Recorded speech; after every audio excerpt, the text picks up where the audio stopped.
오늘 우리가 함께 읽은 시편 78편은 역사를 통해 이스라엘 공동체에게 교훈을 전하고 있는 시편입니다. 78편의 소제목을 보면 아삽의 마스길이라고 기록되어 있습니다.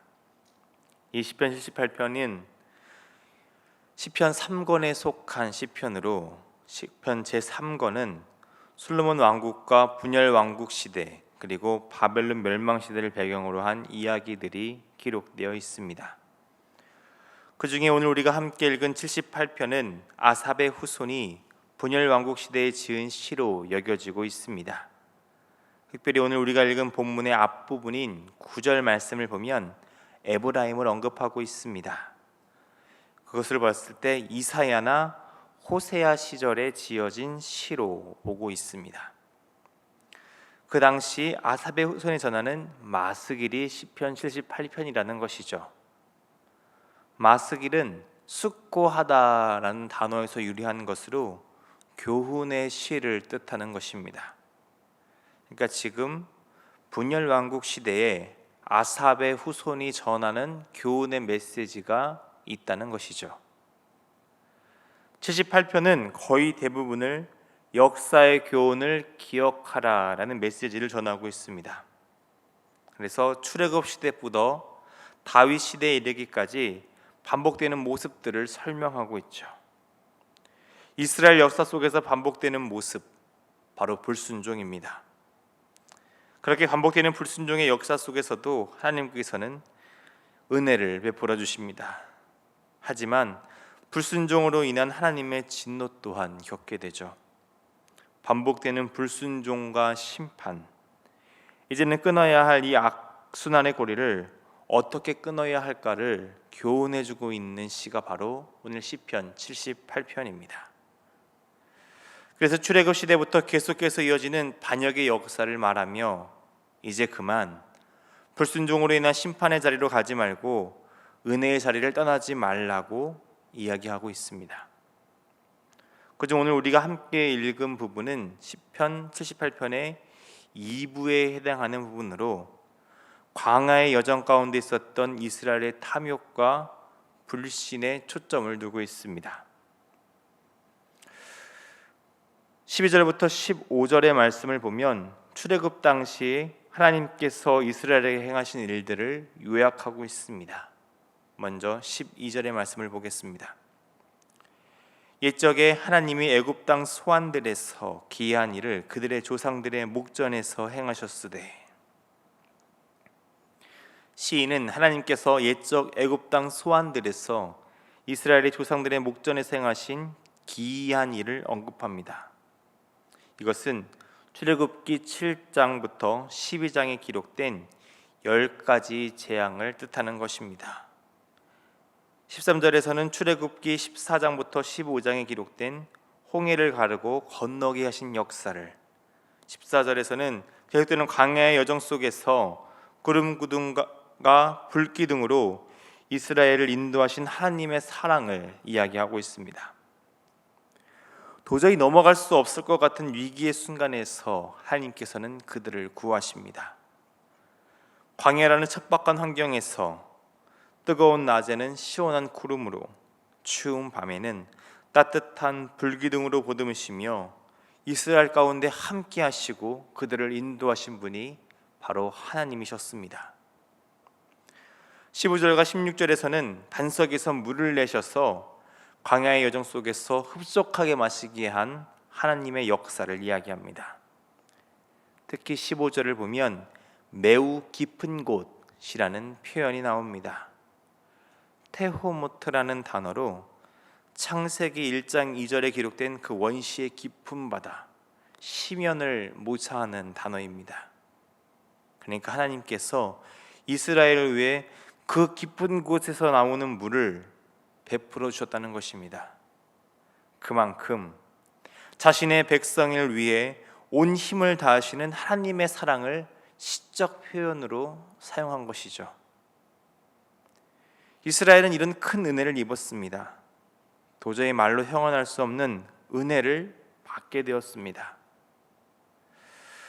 그렇다면 감사로 반응하는 것이 마땅할 것입니다. 하지만 이스라엘은 어떻게 반응합니까? 17절의 말씀을 보겠습니다. 그들은 계속해서 하나님께 범죄하여 메마른 땅에서 지존자를 배반하였도다. 놀라운 하나님의 은혜를 경험했는데 이들은 계속해서 범죄하고 배반하였다라고 하고 있습니다. 이런 불순종의 모습이 오늘 말씀 속에서 묘사되고 있습니다. 출애굽기 이후부터 기록된 그 불순종의 역사가 짧고 강하게 전해집니다. 18절의 말씀을 보면 이들이 탐욕과 그리고 하나님을 대적하려는 마음을 가졌다고 기록합니다. 주된 내용은 음식에 관한 것입니다. 이에 대해서 민수기 11장 4절의 말씀을 함께 참고해서 보도록 하겠습니다. 제가 그 말씀을 읽겠습니다. 그들 중에 섞여 사는 다른 인종들이 탐욕을 품음에 이스라엘 자손도 다시 울며 이르되 누가 우리에게 고기를 주어 먹게 하랴. 그 큰 은혜를 받았지만 은혜를 잊습니다. 지금까지 이들에게 베푸신 은혜를 잊고 지금 욕심의 마음을 빼앗깁니다. 그리고 그 욕심 때문에 하나님을 시험하는 오만의 자리에까지 나아가게 됩니다. 19절과 20절의 말씀을 보면 하나님을 대적하며 오만불손하게 하나님께 묻는 이스라엘의 모습이 그려집니다. 이 광야에서 우리를 만족시킬 식탁을 베푸실 수 있는지, 물을 내셨으니 마땅히 떡과 고기도 베푸실 수 있는지 시험합니다. 그동안 그렇게 놀라운 기적을 베푸시며 그들을 보호하시고 인도하셨는데 겨우 먹을거리를 해결하시는 분으로 하나님을 폄하하며 한계를 짓고 있습니다. 우리 인간의 죄성이 그러합니다. 하나님께서 베푸신 은혜는 쉽게 있습니다. 그리고 불신하며 오만하게 행동합니다. 전능하신 하나님을 고작 해결사 정도로 제한합니다. 은혜의 자리를 떠나 죄의 자리로 나아가는 모습, 이것은 말씀 속에서 이스라엘의 모습만은 아닐 것입니다.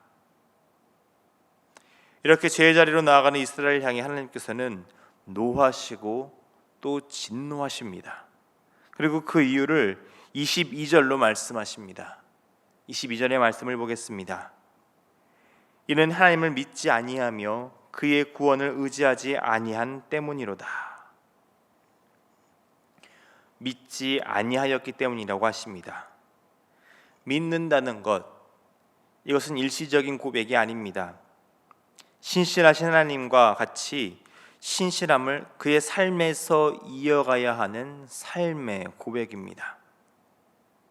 또한 이들은 의지하지 아니하였기 때문이라고 이야기하고 있습니다. 이 의지에 사용된 히브리어는 바타흐로 신뢰에 차서 의심하지 않다라는 뜻을 가진 단어입니다.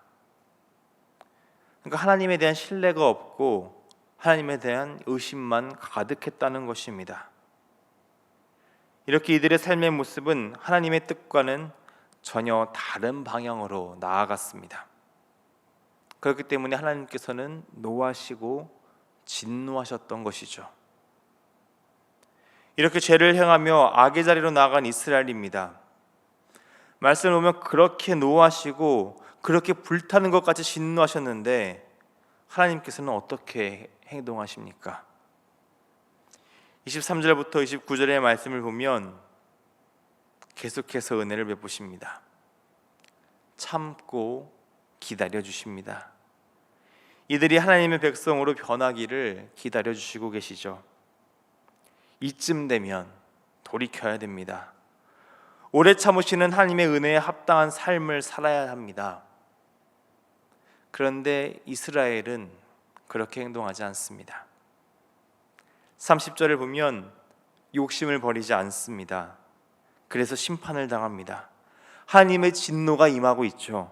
강한 자가 죽고 청년이 엎드러집니다. 혼나면 돌이켜야죠. 혼나기 전에 돌이키면 좋겠지만 그래도 심판을 당했다면 우리가 잘못했구나, 이제는 돌이켜야 되는 거라는 것을 깨달아야 되는데 그럼에도 32절을 보면 여전히 범죄하며 믿지 아니합니다. 안타까운 모습입니다. 하나님께서 놀라운 역사로 그들의 필요를 채우셨습니다. 그러나 이들은 감사하지 않았습니다. 계속해서 하나님을 신뢰하지 않았습니다.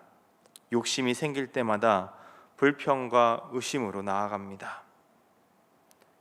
그런 이스라엘의 계속적인 불신앙의 모습은 33절과 같이 안타까운 결론으로 끝나게 됩니다. 탐욕으로 채운 그들의 삶을 한 호흡처럼 헛되고 짧게 하십니다. 갑작스러운 재앙으로 끝나게 하시죠. 우리는 야고보서의 말씀을 기억하며 살아야 됩니다. 바로 1장 15절의 말씀입니다. 욕심이 잉태한즉 죄를 낳고 죄가 장성한즉 사망을 낳느니라. 탐욕으로 인해 감사의 삶을 살지 못하고 불신앙과 불순종의 삶을 살아갔던 이들은 약속의 땅을 보지 못하고 광야에서 망하고 말았습니다. 물론 광야는 참으로 불편한 곳입니다. 우리가 사는 이 세상, 광야와 같이 그 어느 것 하나 쉬운 것이 없는 곳입니다. 어찌할 수 없는 문제 앞에 가로막힐 때가 있습니다. 도저히 견딜 수 없는 뜨거움과 살이 에일 듯한 추위를 맞닥뜨리기도 합니다. 갈증과 허기로 고통받기도 합니다. 그런데 이 광야 같은 세상에서 하나님께서는 그분의 백성을 어떻게 보살피고 계십니까?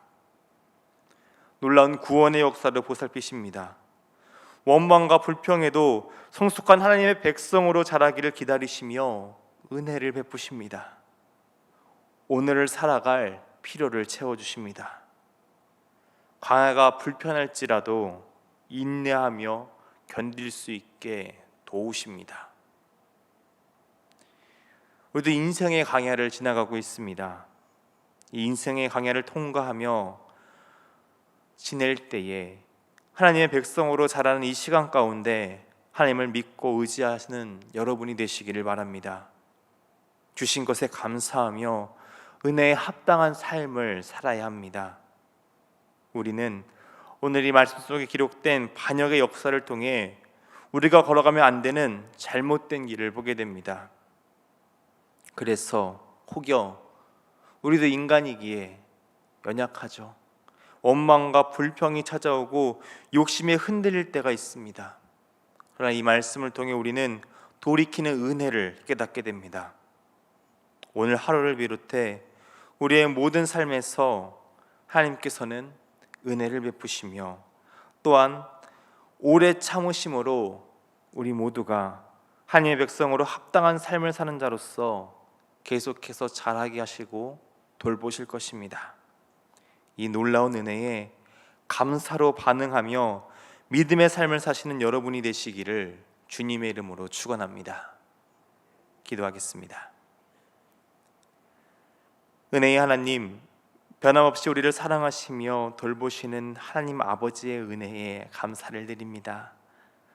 우리가 인생의 광야길을 걸어갈 때에 길을 여시고 세심하게 돌보시며 놀라운 구원의 역사로 이끌어 가시는 하나님이 계십니다.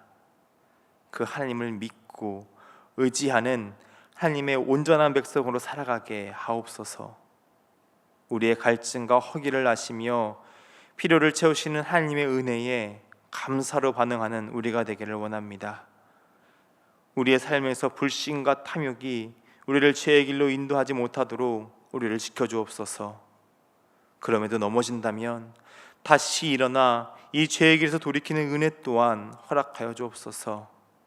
그렇게 하나님의 진노의 자리로 나아가는 것이 아닌 은혜의 자리로 나아가는 하나님의 백성으로서 온전히 살아가게 하옵소서. 이 새벽 기도로 나아갑니다.